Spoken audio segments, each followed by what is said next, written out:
Hey guys, hello, कैसे हैं आप लोग? बढ़िया। चलिए हम लोग अब स्टार्ट करने वाले हैं सेंट्रल बैंक। जैसे कि आप लोगों को पता है कि हम लोग बैंकिंग पढ़ रहे थे।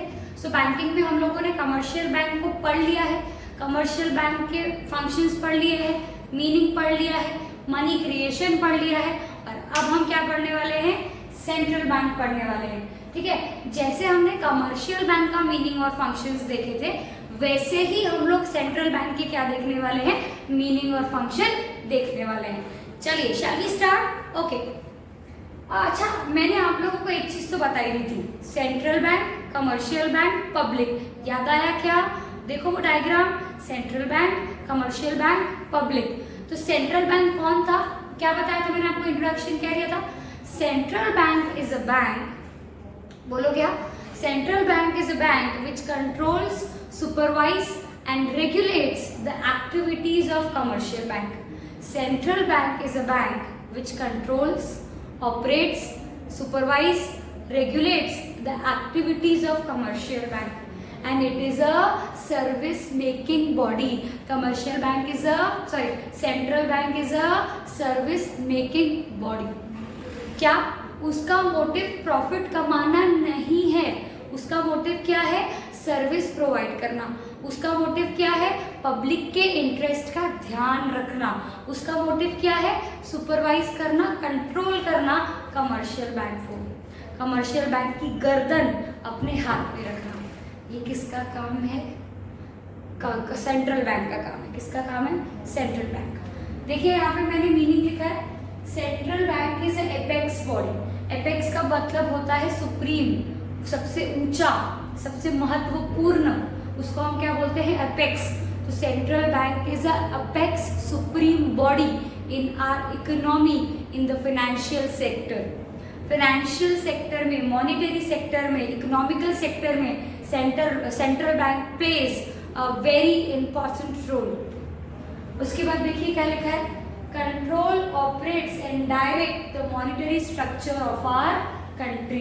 क्या बोला गया है? Central bank is a bank which controls, operates, directs the monetary structure of our economy. इसीलिए उसको क्या बोला गया है? Central bank. अच्छा, it operates, direct and controls the monetary structure of economy, that is what? Commercial bank. Economy को तो in general करता ही है, लेकिन मेनली किसको ऑपरेट, डायरेक्ट और कंट्रोल करता है? कमर्शियल बैंक को। समझ में आया आपको?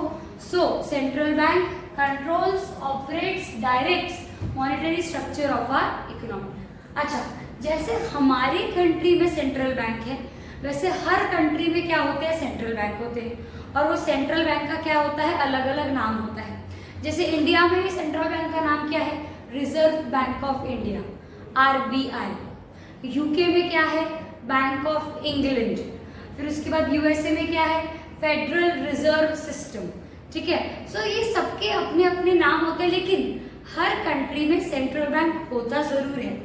और सेंट्रल बैंक ऐसे बहुत सारे नहीं रहते, सेंट्रल बैंक एक ही होता है, और उसकी बॉडीज हर जगह क्या करी जाती है? अपॉइंट करी जाती है।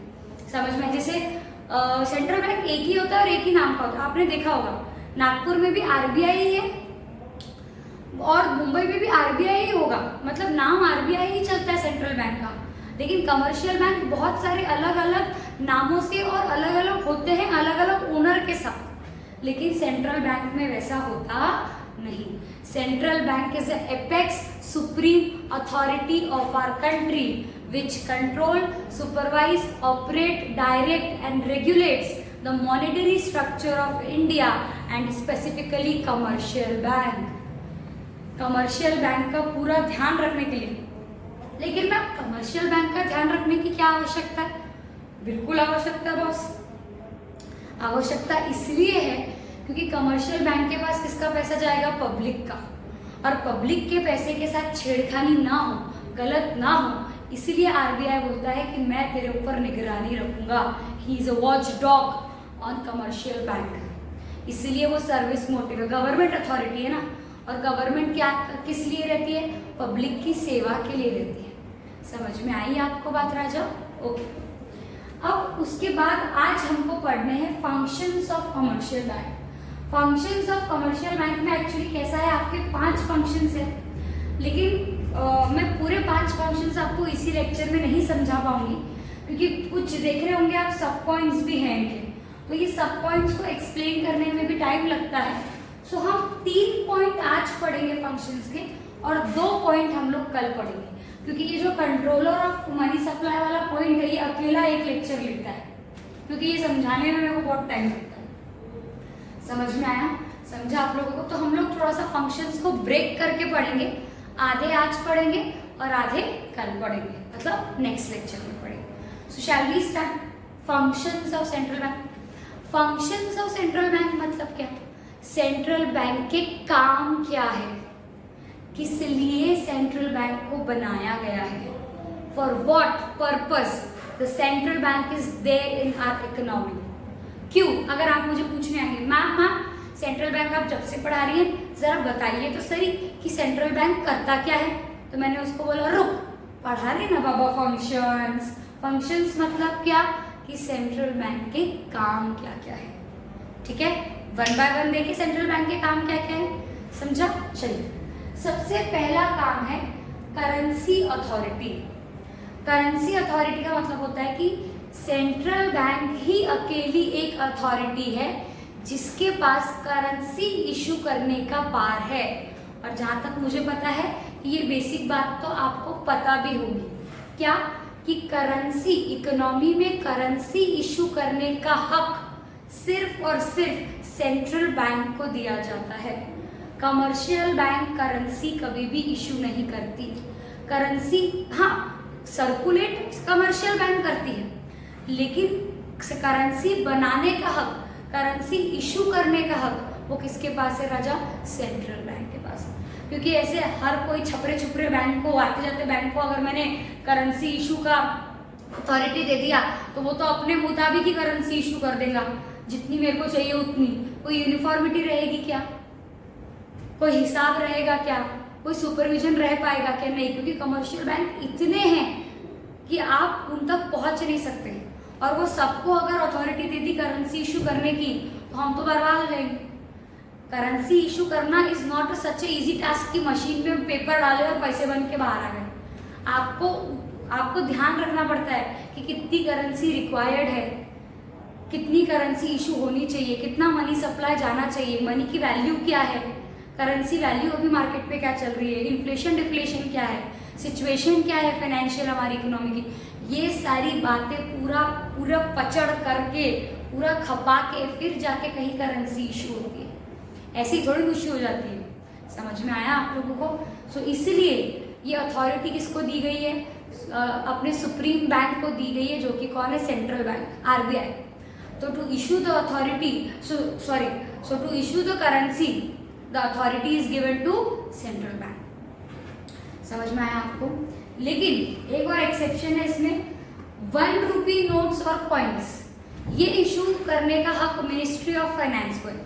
बाकी सारी करेंसी आरबीआई इशू करती है, लेकिन just for general information 1 rupee notes and coins ये किसको अथॉरिटी है बेटा? Ministry of finance. ठीक है, अब आपको एक बात वहां पे लिखी हुई है, मेरे को बताना है, बहुत ध्यान से सुनिएगा। आपको क्या लगता है राजा, ये करेंसी इशू करना बहुत ऐसा मजा वाला काम है क्या? जेरोक्स मशीन है क्या कि भैया पेपर लगाते जाओ और प्रिंट आउट आते जाएगा, पेपर लगाते जाओ जेरोक्स आते जाएगा, पेपर लगाते जाओ उसका कॉपी आता जाएगा? नहीं राजा, ये जितनी भी currency, just for sake of information थोड़ा ध्यान से सुनिएगा, ये जितनी भी करेंसी सेंट्रल बैंक इशू करती है ना, ये सेंट्रल बैंक के लिए लाइबिलिटी होती है। क्योंकि जितनी करेंसी आप इशू करोगे उतनी ही करेंसी का बैकअप असेट आपके पास होना चाहिए। बैकअप असेट का मतलब होता है कि जितनी भी करेंसी आप इशू करोगे उसके बैक में उतना असेट होना चाहिए, यानी जितनी करेंसी उतना असेट, या जितना असेट उतनी करेंसी। तो मैम ये असेट क्या हो सकते हैं? Asset can be anything, gold, coins, silvers, ये सारी चीजें आपका क्या रहेगा? असेट बैकअप रहेगा। आपके लिए सिर्फ इतना समझना जरूरी है कि जितनी करेंसी इशू होती है वो एक असेट बैकअप के साथ इशू होती है। जितनी भी करेंसी आप इशू करोगे उसका एक क्या रहता है, असेट बैक। जैसे आप लोन लेने जाते हो मार्केट में, तो कोलैटरल देते हो पहले, इसके बदले में मैं तेरे को जमीन दे रहा हूं, तू मेरे को लोन दे, जमीन के बदले में लोन दे। वैसे ही असेट के बदले में करेंसी इशू होती है। समझा आपको? बस इतना ही समझना था और डिटेल में जाने की आवश्यकता नहीं है, अभी आपके सिलेबस में उतना है नहीं। So please don't go over analytical, जितना मैंने बताया उतना काफी है। समझ में आया? अब ये जो करेंसी इशू करने की अथॉरिटी मैंने आरबीआई को दे रखी है, उसके मेरे पास कुछ फायदे हैं। देखिए मैंने लिख रखा है यहाँ advantages. Advantages of what? Advantages of issuing the currency या to giving the authority to RBI. जो मैंने अथॉरिटी आरबीआई को दे रखी है नोट इशू करने की, उसके क्या है, कुछ फायदे हैं। पहला फायदा यूनिफॉर्मिटी। यस ना, क्योंकि एक ही बंदा इशू कर रहा है तो पूरा हिसाब उसके पास है, एक ही यूनिफॉर्म एंगल से जा रहा है। सिर्फ और सिर्फ आरबीआई के पास क्या है राजा, इशू टू अथॉरिटी करेंसी। फिर आता है influence on money supply. RBI जब अगर इशू करता है करेंसी को तो उसका मनी सप्लाई के ऊपर इन्फ्लुएंस भी होता है, या money supply influence the issuers of currency. मतलब एक अकेला बंदा मनी सप्लाई को इन्फ्लुएंस कर सकता है कि कम होना चाहिए कि ज्यादा होना चाहिए। मतलब आरबीआई अकेला मनी सप्लाई को इन्फ्लुएंस कर सकता है। इन्फ्लुएंस करना मतलब क्या, छेड़छाड़ी करना। समझ में आया? कि कम या ज्यादा मनी सप्लाई के फ्लो को कंट्रोल कर सकता है, फ्लो को बढ़ा भी सकता है, फ्लो को कम भी कर सकता है। ये किसके हाथ में है, आरबीआई के हाथ में। समझ में आया? सो मनी सप्लाई को कौन इन्फ्लुएंस करता है, आरबीआई। कम ज्यादा कौन करता है, RBI. Supervision control on central bank. जब एक ही अथॉरिटी इशू कर रही है ना, एक ही अथॉरिटी इशू कर रही है करेंसी, तो गवर्नमेंट के लिए उसके ऊपर सुपरविजन रखना बहुत इजी हो जाता है। ये जो मैंने पॉइंट बोला है ना, supervision control on central bank, central bank के ऊपर सुपरविजन और कंट्रोल है किसका, गवर्नमेंट का, सेंट्रल गवर्नमेंट का। समझ में? Government always have a look supervision control over the central bank कि भैया तू कहीं ज्यादा अति तो नहीं मचा रहा है। ठीक है? पब्लिक फेथ, भैया पब्लिक का फेथ कभी भी कमर्शियल बैंक पे नहीं रहता, कभी भी किस पे रहता है, आरबीआई पे रहता है। देखिए आप कभी भी देखते होंगे तो हम गवर्नमेंट सर्विसेज पे ज्यादा भरोसा करते हैं, गवर्नमेंट चीजों के ऊपर ज्यादा भरोसा, भले ही वो लेट होती है पर ट्रस्टवर्दी होती है। ठीक है? हम लोग बोलते हैं यार वो तो गवर्नमेंट का है, अच्छा ही होगा, यार वो तो गवर्नमेंट की नौकरी है, चिंता ही खत्म हो गई। You know what, we trust it, so that's why we trust RBI. हमारा आरबीआई के ऊपर क्या है, फेथ है। ठीक है? Internal and external values of money, ये सबका ध्यान भी कौन रखता है राजा, आरबीआई रखता है। और मनी की इंटरनल एंड एक्सटर्नल वैल्यूज को भी कंसिडर करते हुए डिसीजन लेता है। और एक अकेली बॉडी रहती है, कभी भी बॉस एक ही रहता, बॉस एम्प्लॉयज बहुत सारे होते हैं लेकिन बॉस एक ही होता है। क्यों? क्योंकि एक बॉस का डिसीजन मानना मेरे लिए बहुत क्या होता है, इजी होता है। समझ में आया? So these are what advantages of issuing currency by RBI. RBI का अगर करेंसी इशू करता है अकेला तो उसके ये सारे क्या थे, एडवांटेजेस थे। और करेंसी इशू करने की अथॉरिटी एक अकेले किसको दी है, आरबीआई को दी है। पहला फंक्शन हो गया। दूसरा फंक्शन बैंकर टू गवर्नमेंट। जैसे हम नॉर्मल पब्लिक के लिए, आपके लिए, मेरे लिए बैंक कौन है, कमर्शियल बैंक है। हमारे लिए बैंकिंग एक्टिविटी कौन परफॉर्म करता है, commercial bank, PNB, SBI, BOI, BOB, ये सारे हमारे लिए क्या करते हैं, बैंकिंग एक्टिविटीज परफॉर्म करते हैं। वैसे ही गवर्नमेंट के लिए आरबीआई बैंकिंग फैसिलिटीज परफॉर्म करता है। यानी गवर्नमेंट के लिए आरबीआई बैंकर भी बनता है, एजेंट भी बनता है और फाइनेंशियल एडवाइजर भी बनता है। यानी सपोज समझ लो कि मैं आरबीआई हूँ और सामने कौन है, गवर्नमेंट है। सो आरबीआई बोलेगा चिंता मत कर, मैं तेरे लिए बैंकर भी हूँ, चिंता मत कर, मैं तेरे लिए फाइनेंशियल एडवाइजर भी हूँ, चिंता मत कर, मैं तेरे लिए एजेंट भी हूँ। यानी मैं अकेला आरबीआई गवर्नमेंट के लिए 3 फंक्शन परफॉर्म करता है। मैं अकेला आरबीआई गवर्नमेंट के लिए 3 फंक्शन परफॉर्म करता है। एक्चुअली जब मैं इसको दूसरी क्लास में पढ़ाती थी तो उसके लिए मैं एक सॉन्ग मैंने बनाया था, वो कुछ ऐसा था, फनी बट अच्छा लगता है, याद रह जाता है। गवर्नमेंट आरबीआई को बोलता है कभी बैंकर बन के, कभी एजेंट बन के, कभी एडवाइजर बन के चले आना, आरबीआई चले आना।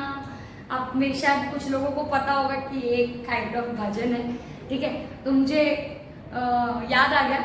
सो गवर्नमेंट किसको बोल रहा है? आरबीआई को बोल रहा है कि कभी बैंकर बन के, कभी एडवाइजर बन के, कभी एजेंट बन के आरबीआई तुम चले आना, मेरे पास चले आना, जब कभी भी मुझे तुम्हारी क्या पड़ेगी, जरूरत पड़ेगी। अब वन बाय वन मैं आपको समझाती हूँ कि बैंकर, एजेंट और फाइनेंशियल एडवाइजर यानी क्या, ठीक है। अब क्या होता है, गवर्नमेंट के पास भी बहुत सारा पैसा आता है, टैक्सेस आते हैं, दुनिया पेनल्टीज आती है, फीस आती है, सब कुछ आता है, तो वो गवर्नमेंट रखेगा कहाँ? तो आरबीआई बोलता है ओए चिंता ना कर, मेरे पास रख दे, मैं तेरे को अकाउंट देता हूँ, तो सारा अपना अकाउंट मेरे पास मेंटेन कर और उसमें पैसा रख। यानी आरबीआई गवर्नमेंट के लिए क्या करता है? कलेक्शन ऑफ मनी करता है, पहली चीज। दूसरी, अगर आरबीआई के बिहाफ में कुछ गवर्नमेंट के बिहाफ में कुछ पेमेंट्स अगर करने हो तो आरबीआई बोलता है ठीक है यार, कर दूंगा, कोई दिक्कत नहीं है, ठीक है, पेमेंट्स भी करूंगा, पेमेंट कलेक्ट भी कर लूंगा, और तेरे को लोन चाहिए रहेगा तो लोन भी दूंगा। ऐसा कौन बोलता है? आरबीआई बोलता है गवर्नमेंट को। कौन बोलता है? आरबीआई बोलता है गवर्नमेंट को। मैं तेरी कैश रिसीप्ट्स भी मेंटेन करूंगा, बराबर, मैं तेरी कैश रिसीप्ट्स भी मेंटेन करूंगा, तेरे बिहाफ में पेमेंट भी कर दूंगा, और जब कभी भी डेफिसिट के समय तेरे को लोन लगे तो दे दूंगा। मैं तेरे लिए बैंकर बनूंगा दोस्त, मैं तेरे लिए बैंकर बनूंगा। मैं कौन हूँ? आरबीआई। एक बात सिंपल कर लूँ, प्राची मैम हमेशा आरबीआई रहेगी, तो जब कभी भी आपको पढ़ना है तो मेरे को क्या बना देना? आरबीआई बना देना। अभी मैं कौन हूँ? आरबीआई। मैंने गवर्नमेंट को क्या बोला? चिंता ना करो, मैं तेरे लिए बैंकर हूँ, तेरे लिए कैश बैलेंसेस भी रखूंगा, तेरे लिए रिसिप्ट्स एंड पेमेंट्स भी देखूंगा, और तेरे को जरूरत पड़ी तो लोन भी दूंगा दोस्त, ठीक है। तो ये पहला फंक्शन हो गया बैंकर का। शॉर्ट में लिख सकते क्या अपने यहाँ पे? Cash balance, receipt and payment, loan and advances, ठीक है। अब आता है एजेंट। कभी कभार क्या होता है, डीलिंग करनी होती है ऑन बिहाफ। आपको पता है कल अभी कमर्शियल बैंक में मैंने आपको बता दिया था ऑन बिहाफ। एजेंट मतलब क्या? On behalf. सो जितने भी काम गवर्नमेंट को करने होते हैं, जैसे पेमेंट करना होता है, पैसे कलेक्ट करना होता है, या बहुत सारी चीजें होती हैं, पेमेंट करना, पैसे कलेक्ट करना, ध्यान रखना, डीलिंग्स करना, कॉन्ट्रैक्ट्स करना। तो आरबीआई बोलता है तुम चिंता मत करो, आरबीआई बोलता है तुम चिंता मत करो गवर्नमेंट, तुम्हारे बिहाफ में सारे काम मैं करूंगा। कौन किसको बोलता है? आरबीआई बोलता है गवर्नमेंट को कि तुम चिंता मत करो, तुम्हारे बिहाफ में सारे काम मैं करूंगा, मैं तुम्हारा एजेंट बनूंगा और तुम मेरे क्या बनना? प्रिंसिपल बनना। समझ में आया? मैं तुम्हारा क्या बनूंगा? एजेंट, और तुम मेरे क्या बनना? प्रिंसिपल। समझ में आया? फिर आता है फाइनेंशियल एडवाइजर। फाइनेंशियल एडवाइजर का मतलब क्या होता है? जब कभी भी आपको पॉलिसीज बनाने में, डिसीजंस लेने में, टैक्सेस बनाने में दिक्कत आए तो मेरी कमिटी, आरबीआई कमिटी आपका हमेशा साथ देगी और आपको सजेशन देगी। क्योंकि मुझे एक बात बताओ, कानून कौन बनाता है? गवर्नमेंट, बराबर, पार्लियामेंट वगैरह। अब टैक्स लॉज बनाने, जीएसटी बनाना है, या कोई फिस्कल पॉलिसी चेंज करनी है, या मॉनेटरी पॉलिसी चेंज करनी है, सो एक्चुअली में पैसे की एक्चुअल पोजीशन किसको पता है? आरबीआई को पता है। मनी सप्लाई कैसा है इकोनॉमी में किसको पता है? आरबीआई को पता है। मॉनेटरी पोजीशन कैसी है इकोनॉमी में किसको पता है? आरबीआई को पता है। तो गवर्नमेंट जब कभी भी कोई लॉज एंड पॉलिसीज बनाएगी राजा, तो वो किससे मदद लेगी? आरबीआई से मदद लेगी। क्यों लेगी आरबीआई से मदद? इसलिए लेगी आरबीआई से मदद क्योंकि क्या कहा मैंने? क्योंकि उसको सब कुछ पता है। गवर्नमेंट जब कभी भी लॉज बनाने बैठती है और उनको फाइनेंशियल क्या बोलते हैं एडवाइस की जरूरत होती है, तो वो आरबीआई को बुलाती है। जब कभी भी लॉज बनाए जाते हैं तो एडवाइजरी कौन होता है? आरबीआई होता है। समझा आप लोगों को? सो आरबीआई ने गवर्नमेंट के लिए कितने फंक्शन परफॉर्म किए? 3, as a banker, as a agent, as a financial advisor. समझा? बहुत ज़्यादा और कंटिन्यूएशन में बोल लिया मैंने। 5 सेकंड का ब्रेक लेते हैं। आप यहाँ तक के लिखिए, फिर मैं आपको बैंकर्स बैंक समझाती हूँ। ठीक है, चलिए।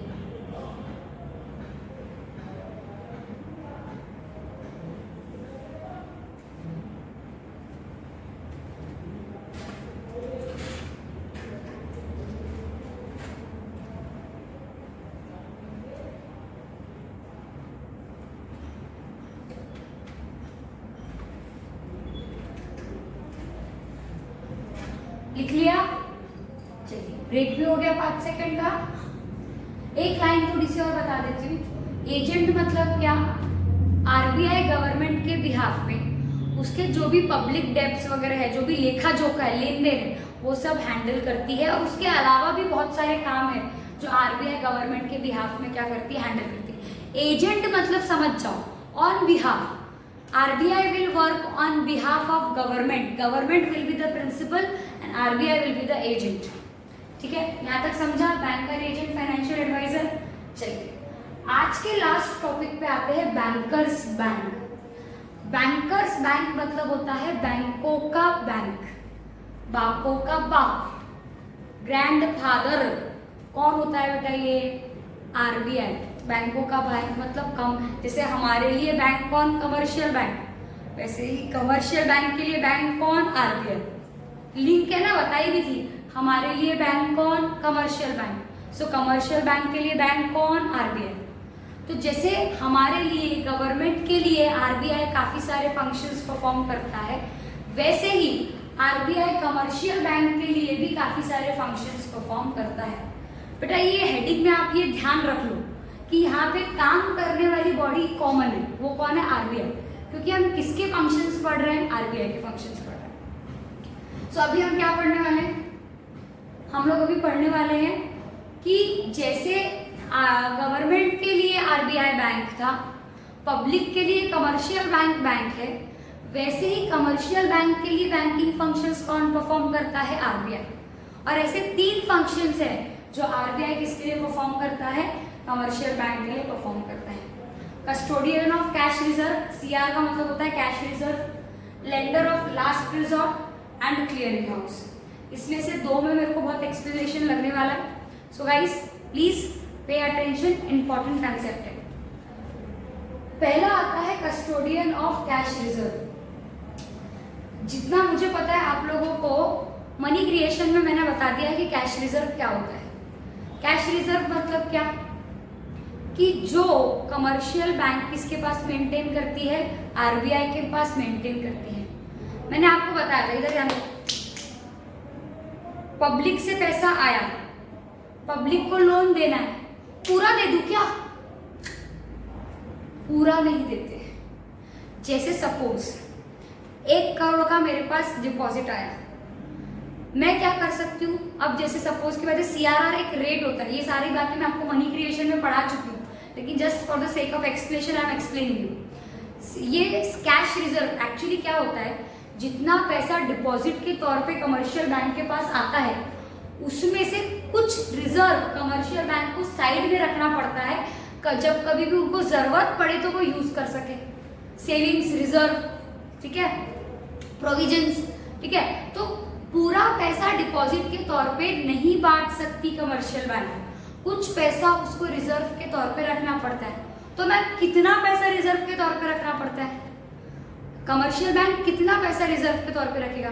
तो ये कितना पैसा वो रिजर्व के तौर पे रखेगा, ये रेट कौन बताता है? आरबीआई। बता चुकी हूँ मैं आपको कौन बताता है ये रेट? आरबीआई। उसको बोलते हैं cash reserve ratio, CRR rate, ठीक है।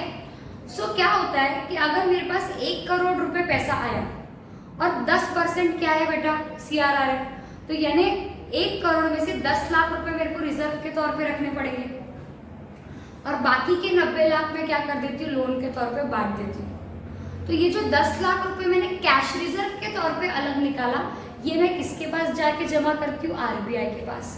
यानी कमर्शियल बैंक हमेशा अपनी सेफ्टी के लिए कुछ थोड़ा बहुत रिजर्व आरबीआई के पास मेंटेन करता है। और आरबीआई क्या होता है, वो कैश रिजर्व का कस्टोडियन।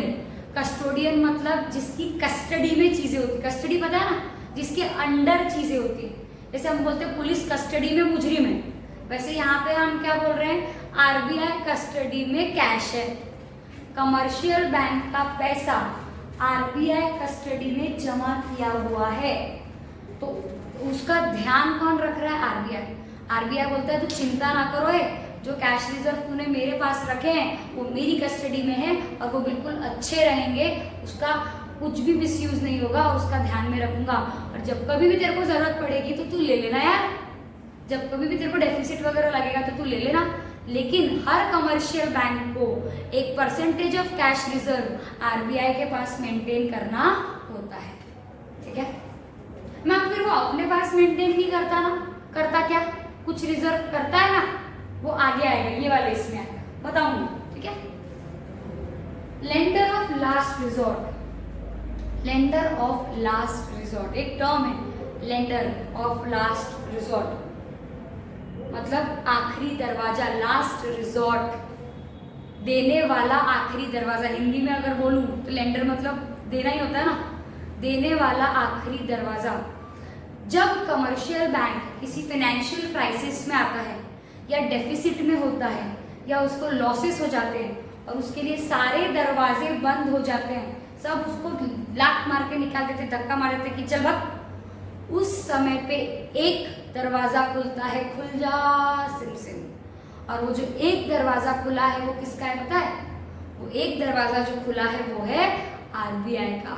आरबीआई बोलता है बच्चे, जैसे आपने बोलते हैं ना जिसका कोई नहीं होता उसका भगवान होता है, वैसे ही कमर्शियल बैंक का जब कोई नहीं होता तो उसका आरबीआई होता है। तो जब उसको कोई मदद नहीं करता, कोई पैसे नहीं देता, तो उस समय पे कमर्शियल बैंक की मदद कौन करता है, आरबीआई। इसलिए उसको बोला गया है लेंडर ऑफ लास्ट रिजॉर्ट। जब सारे दरवाजे बंद हो जाते हैं तो आखिरी में एक दरवाजा खुलता है जिसको बोला जाता है लेंडर ऑफ लास्ट रिजॉर्ट। जब कोई पैसे नहीं देगा तो आरबीआई आपको क्या देता है, पैसे देता है। Do you get that? Okay, ये हो गए दो। लास्ट, क्लियरिंग हाउस, आरबी मतलब एक चीज और, लेंडर ऑफ लास्ट रिजॉर्ट कौन था, RBI. Custodian of cash reserve कौन था, आरबीआई। यहाँ पे आरबीआई ही सब कुछ है, आरबीआई के फंक्शन पढ़ रहे हैं। Last function of the lecture is clearing house. इसको समझाने में मेरे को थोड़ा टाइम लगता है, शॉर्ट में समझाऊंगी, ज्यादा डिटेलिंग में। क्लियरिंग हाउस का फंक्शन भी परफॉर्म करता है आरबीआई। क्लियरिंग हाउस का सिंपल मतलब होता है settlement between two banks. Clearing house का सिंपल मतलब क्या होता है, सेटलमेंट बिटवीन टू बैंक्स। और ये टू बैंक्स के बीच में सेटलमेंट करवा के देता कौन है, क्लियरिंग हाउस। और वो क्लियरिंग हाउस कौन होता है, आरबीआई। जैसे इधर दो बैंक है, एसबीआई, एचडीएफसी, इन दोनों के बीच का सेटलमेंट करवाना है, कौन करा के देगा, बीच की पार्टी क्लियरिंग हाउस। और ये क्लियरिंग हाउस कौन है बेटा, आरबीआई है। कौन है क्लियरिंग हाउस, आरबीआई है। तो मैम इनके बीच का क्या सेटलमेंट करवाना है, आपको पता है, चेक क्लियर होने जाते हैं, आपने देखा होगा, बहुत से लोगों को पता नहीं, पर बहुत से लोगों को पता भी होगा, कुछ को नहीं भी पता होगा। जब आप चेक डिपॉजिट करते हो तो उसको 3 दिन लगते हैं क्लियर होने के लिए। उसी क्लियरिंग सिस्टम को बोला जाता है क्लियरिंग हाउस। ये जो चेक क्लियर होने जाते हैं ना, ये कहाँ जाते हैं, क्लियरिंग हाउस में होने जाते हैं, इसलिए उस प्रोसेस को 3 दिन लगते हैं। मैम ऐसा क्यों, अभी जब एक बैंक के पास दूसरे बैंक का चेक आ रहा है तो दोनों को सेटलमेंट तो करवाना ही पड़ेगा ना। मेरे पास चेक किसका आया, मैं एचडीएफसी हूँ, मेरे पास चेक किसका आया, एसबीआई का, तो मेरे को वो चेक कहाँ भेजना पड़ेगा, क्लियरिंग हाउस में भेजना पड़ेगा। और वहां पे जाके एचडीएफसी और एसबीआई के बीच में क्या होगा, सेटलमेंट होगा। आपको ऐसे नहीं समझेगा, I will explain you with the example. देखिए ध्यान दीजिए, सपोज समझ लीजिए ये एचडीएफसी है, ये कौन है, एचडीएफसी, यहाँ है एसबीआई। अब हुआ क्या, एसबीआई के पास एचडीएफसी के चेक आए, हो सकता है ना, एसबीआई के पास एचडीएफसी के चेक आए। जैसे सपोज की बात है, मेरा अकाउंट कहाँ था, SBI में था तो मेरे पास चेकबुक काय की होगी, SBI की होगी। मेरे सामने वाले के पास किसका अकाउंट है, HDFC के पास, HDFC का अकाउंट है। मैंने उसको 1 लाख रुपए चेक फाड़ के दे दिया, वो भागता भागता अपने बैंक में गया HDFC में और उसने चेक डिपॉजिट कर दिया। यानी SBI के पास किसका चेक आया, HDFC का चेक आया। अब ये भी हो सकता है कि HDFC के पास SBI का चेक आया, HDFC के पास किसके चेक आए, SBI के। मेरा एक कस्टमर है, उसका अकाउंट HDFC में, मेरा कहाँ SBI में। उसके पास उसका अकाउंट अगर HDFC में तो वो काय की चेकबुक फाड़ेगा, काय की चेक फाड़ेगा, HDFC का। उसने मेरे को HDFC का चेक दिया 1 लाख रुपए का। मेरा अकाउंट कहाँ है, SBI में। मैंने SBI में 1 लाख रुपए का HDFC का चेक क्या कर दिया, जमा कर दिया। यानी दोनों बैंकों के पास एक दूसरे के चेक आ रहे हैं, तो ये दोनों बैंकों ने एक दूसरे के चेक को कहाँ जमा कर दिया, क्लियरिंग हाउस में कर दिया। जैसे सपोज की बात है, समझ लो SBI के पास चेक आए 1 करोड़ के और HDFC के पास चेक आए 1 करोड़ 10 लाख के, बराबर। तो सेटलमेंट कितने पे होगा, 10 लाख पे होगा। और चेक क्या हो जाएंगे, ऑनर हो जाएंगे। ऑनर डिसऑनर तो पता होगा आपको। जैसे ही सेटलमेंट प्रोसेस क्लियरिंग हाउस में हो जाएगी, इसके चेक आ जाएंगे, इसके चेक आ जाएंगे और दोनों के बैंकों के अकाउंट में क्या हो जाएंगे, ट्रांजैक्शंस हो जाएंगे, पैसे क्लियर हो जाएंगे, चेक क्लियर हो जाएगा, तो एंट्री पास हो जाएगी और चेक्स क्या हो जाएंगे, ऑनर हो जाएंगे। लेकिन ये दोनों के चेक्स को इकट्ठा करना, दोनों के बैंकों में एंट्री करवाना, चेक को क्लियर करवाना, ये काम किसका है, क्लियरिंग हाउस का है। और ये क्लियरिंग हाउस कौन है, RBI है। समझ में आया। जैसे ही क्लियरिंग हाउस से चेक्स क्लियर होते हैं, उन दोनों के बैंकों के अकाउंट्स में क्या चले जाते हैं बेटा, एंट्री हो जाती है और चेक क्या हो जाते हैं, पास हो जाते हैं, चेक क्लियर हो जाते हैं। तो दोनों के अकाउंट में एक में डेबिट हो जाता है और एक में क्या हो जाता है, क्रेडिट हो जाता है। और ये क्लियरिंग हाउस का फंक्शन कौन परफॉर्म करता है, RBI। यानी ये चेक्स जो है इधर आएंगे। मैंने आपको 2 बैंकों का एग्जाम्पल दिया है, ऐसे n नंबर ऑफ बैंक्स हैं जिनके पास एक दूसरे के चेक आते हैं और क्लियरिंग होती है। इसलिए ये क्लियरिंग में 3 दिन का समय लगता है। सुनने में बहुत लंबा लग रहा है लेकिन होने में सेकंड्स का है। समझ में आया आपको, क्योंकि आजकल सारी फैसिलिटीज क्या हो गई है, ऑनलाइन हो गई है। समझ में आया आपको, समझा। तो क्या पढ़ा हम लोगों ने, व्हाट इज सेंट्रल बैंक, एक बार रिविजन कर लेते हैं, हो गए। बैंकर्स और बैंक के भी सारे फंक्शंस हो गए। इससे ज़्यादा डिटेल में मैं आपको नहीं पढ़ा रही, इतना ही आवश्यक है। और आप भी मत पढ़िए, कंफ्यूज हो जाएंगे। क्या पढ़ा हम लोगों ने, what is central bank. Central bank is nothing but a bank which is a apex supreme authority which controls, operates, directs the monetary structure of India. India के सेंट्रल बैंक का नाम क्या है, reserve bank of India. Functions of central bank, currency authority, banker to government by banker, agent and financial advisor. फिर bankers bank, bankers bank मतलब क्या, बैंकों का बैंक, कमर्शियल बैंक का बैंक। कितने फंक्शन है, custodian of cash reserve, lender of last reserve, clearing house. Clearing house को लेके ज्यादा कंफ्यूज होने की आवश्यकता नहीं है।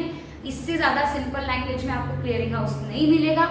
लगे तो उसको रिपीट करके सुनो। एक और बार एक्सप्लेनेशन चाहिए तो यही लेक्चर में लिख के भेज दो मेरे को, तो मैं नेक्स्ट लेक्चर में वापस ये पढ़ाने के पहले एक और बार आपको क्लियरिंग हाउस बता दूंगी। ठीक है, जैसा भी आपको ठीक लगे। If you have any kind of doubt you can ask me. ठीक है, डोंट हेजिटेट। ओके, पूछ लिया करो और आप बता दोगे तो मैं आपको वापस से एक बार क्लियरिंग हाउस बता दूंगी। ठीक है, चलो take care, tata, bye bye.